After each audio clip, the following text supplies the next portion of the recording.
Assalamualaikum warahmatullahi wabarakatuh. Kembali lagi di channel KKN 115 Winsa.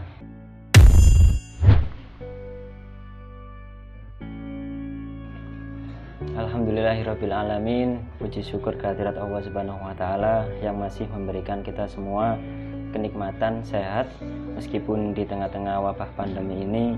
Semoga kita senantiasa selalu dalam lindungan Allah Subhanahu wa taala sehingga kita masih bisa meneruskan perjuangan sebagai pelajar, yakni thalabul ilmi. Pada video kali ini kita akan bertanya kepada Ustadz Lutfi Ghazali. Beliau adalah penulis buku Nyargub Menyulam Silam. Tentunya di dalam buku tersebut banyak sekali nilai-nilai sejarah yang terkandung di dalam buku tersebut dan dapat kita ambil hikmahnya. Oke, langsung saja kita sapa beliau. Assalamualaikum Ustaz. Waalaikumsalam warahmatullahi wabarakatuh. Kabar baik? Alhamdulillah baik. Meskipun di tengah keadaan seperti ini, mudah-mudahan sehat semua. Sedang melakukan kesibukan apa di tengah-tengah pandemi seperti ini? Kesibukannya tetap dengan keluarga, keliling, nyari inspirasi untuk berkarya. Nomor 3 tetap silaturahim, itu sih kesibukannya.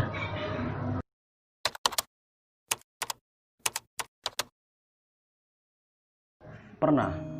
Jadi kita mulai dulu dengan nomenklatur apa yang disebut dengan pagebluk. Pagebluk itu adalah istilah orang tua kita zaman dahulu untuk menamai suatu kejadian yang merupakan adanya sebuah penyakit. Kalau zaman dulu disebut dengan penyakit isuk loro sore mati. Zaman dahulu pernah beberapa kali orang tua kita mengalami hal tersebut yang disebut dengan pagebluk. Contoh misalkan di dalam buku Babat Tanah Jawi diceritakan di sana. Ketika zaman Sultan Agung Mataram memimpin, pasukan-pasukan dia pernah terserang sebuah penyakit. Kejadian itu ketika dia Sultan Agung lagi berhadapan dengan penguasa wilayah timur kerajaan Jawa yang waktu itu disebut dengan kerajaan Surabaya. Pasukan-pasukan dari Mataram di bawah pimpinan Sultan Agung pernah mengalami penyakit yang mengerikan, isuk loro sore mati, pagi sakit, sore meninggal. Jadi apa yang disebut dengan pagebluk sebenarnya sudah kita kenal cukup lama, tapi nomenklatur pagebluk sendiri untuk saat-saat ini jarang kita dengar. Begitu.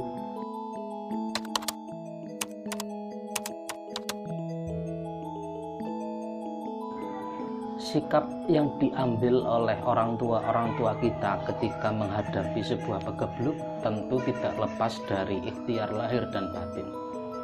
Dulu ketika contoh misalkan dalam sejarah tutur orang tua kita di zaman Sunan Pandanaran kedua yang makamnya di Semarang itu, beliau adalah pemimpin daerah Semarang waktu itu, juga pernah daerahnya terserang wabah pagebluk. Akhirnya yang beliau lakukan adalah tirakat. Beliau melakukan nyepi, bermunajat kepada Allah Subhanahu wa taala untuk diberikan jalan keluar agar Allah cepat mengangkat penyakit dari daerah di dalam wilayahnya itu. Itu yang pertama. Yang kedua, tentu orang tua kita juga melakukan yang namanya ikhtiar lahir. Jangan lupa bahwasanya orang tua kita adalah bangsa yang dimana sangat mengenal dengan baik apa yang disebut dengan racikan jamu yang sifatnya herbal. Nusantara adalah daerah yang cukup subur dan tumbuhan-tumbuhannya atau yang disebut dengan flora itu sangat beragam, dan salah satu dari sekian banyak flora itu menyimpan khasiat-khasiat yang berguna dan bermanfaat terhadap kesehatan. Itu yang mungkin untuk saat-saat ini dilupakan, bahwasanya Nusantara ini merupakan surga flora yang di dalamnya juga bisa merupakan obat-obatan herbal. Itu sih.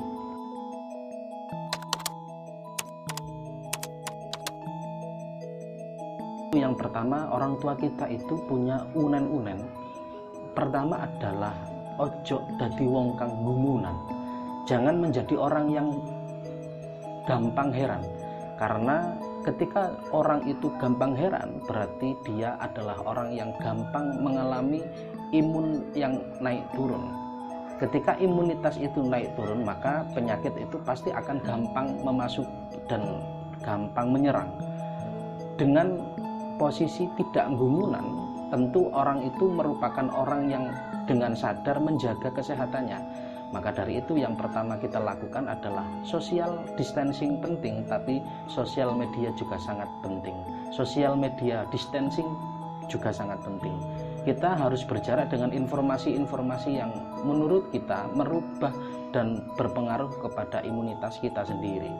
Yang pertama itu, orang tua kita mengajarkan kepada kita jangan menjadi orang gumunan, jangan menjadi orang yang cepat heran, karena orang yang cepat heran pasti mengalami imunitas yang naik turun. Yang pertama itu. Yang kedua, apa yang bisa diaplikasikan dan dipelajari dari sejarah orang tua kita dahulu. Kita sekarang lagi diberikan oleh Allah Subhanahu wa Ta'ala kejadian yang harusnya menjadikan kita sebagai generasi penerus ini tidak lupa terhadap akar rumput sejarah kita. Kita disadarkan oleh Allah bahwasanya Nusantara ini merupakan negara yang sangat luar biasa, menyimpan flora, menyimpan herbal yang jarang sekali kita uri-uri. Mungkin di saat-saat ini kita disadarkan oleh Allah terhadap begitu besarnya nikmat Allah Subhanahu wa Ta'ala terhadap negara Republik Indonesia yang harus kita jaga.